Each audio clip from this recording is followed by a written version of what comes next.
dhiifamaa naaf godhi.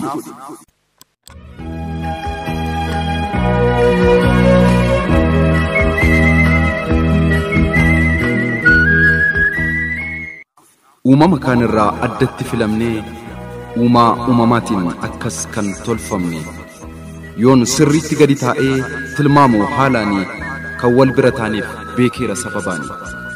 Akkan beeku beekee qalbiin yoon madaalu qaraqaroo kootiin qaratti yoon ilaalu gaaddisa tokkotti kan walitti qabamne nuti yoo wal malee beeka hiika kan qabne.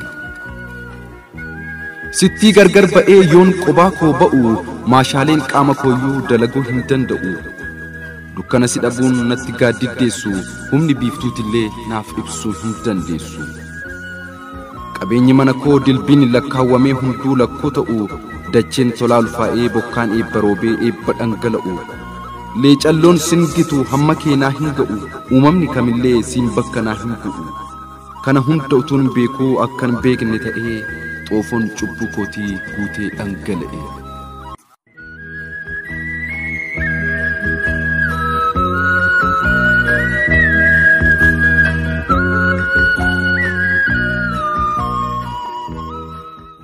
Kunoo amanee fudhadheera natu dogoggore seera waaqaa darbee dhugaa keerraas gore.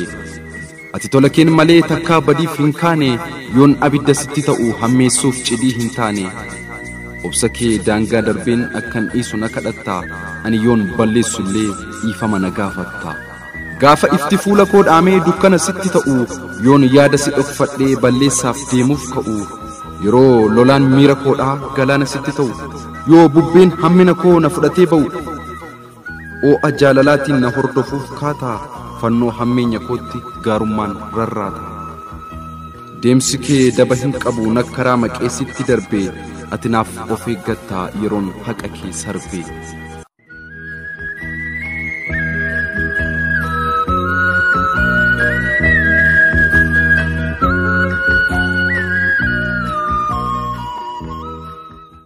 Har'aa badii koo lakkaa'itan warran sitti balleesse eenyummaa kee qulqulluu kanan sobaan hadheesse.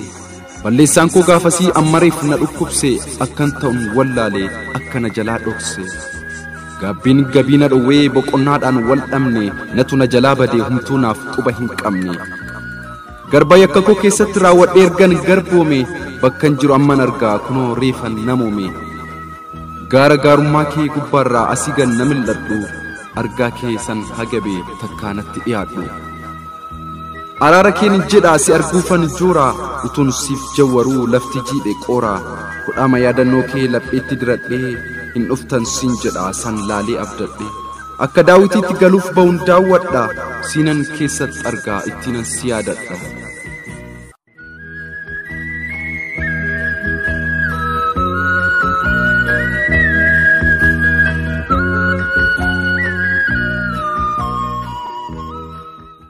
Holqa dhukkubbii koo gaaffii onnee na hube dhiiga koo gurraachessee foon gogaa na gube.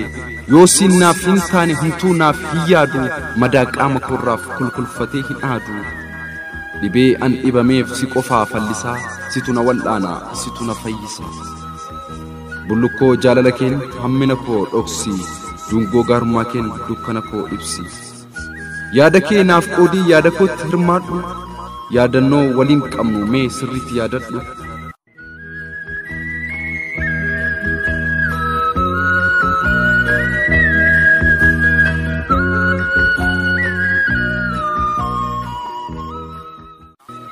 Bara sana bara gaarii yeroo wajjin dubbannu gaafa waliin cuffannu yeroo hunduu mariinii taa'uuf ka'uun waliinii gaafa utubaa tokkoon godoon gadi dhaabbatu yeroo dhaabaaf dagaleen keenya jaalalaan wal haammatu godoon keenya diigamee karaan mana osoo hin ta'in utuu dameen dhaabaatti asiifachi hin faca'in yeroo gabatee tokkotti maaddiin hundaaf dhiyaatu baras bara gaarii bara gamtaan keenya jabaadhaa ollaan nu waliin nyaatu.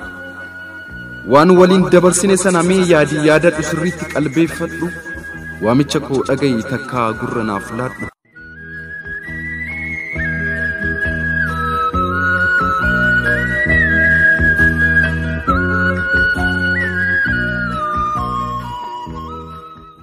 Adaraa ati kutaan qaama koo narraa achi hin fagaatin adda addatti na hirtee bineensaaf naan hin laatin. Utuun yandoo yaada keetiin miicame akkas micicuu yeroo qalbiin kiyya naganee hudhee na hacuucu. Koon na dura dhaabadhu murtoo haqaa murteessi yakka koon sitti odeessaa tokko lamaan barreessi. Situ yaa'ii geggeessaa situ seeratuma yakka koof na adabii na kaffalchiisi gumaa. Du'a jettus nan du'a nan baasa waan naaf malu dhiifama kee argannaan waan fedhe boolla haa galu. Dhugaan kee dhugaadha dubbadhu sin dhaga'a faanni koo faanaa keetti yaada kee duukan ta'a.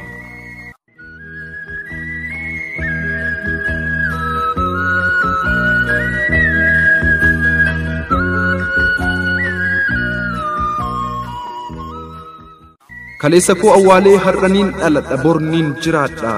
Badii koo amanee dhiifama kee argadhee lammuu ittiin deebi'uu ka'een siif kakadha. Akkuma dur beektuu har'as naaf mararami badii koo hunda dhiisii koonnatti araarami. Nama haaraan ta'a mee nan jijjiirama atis na gargaari naaf godhi dhiifama anaaf namoo.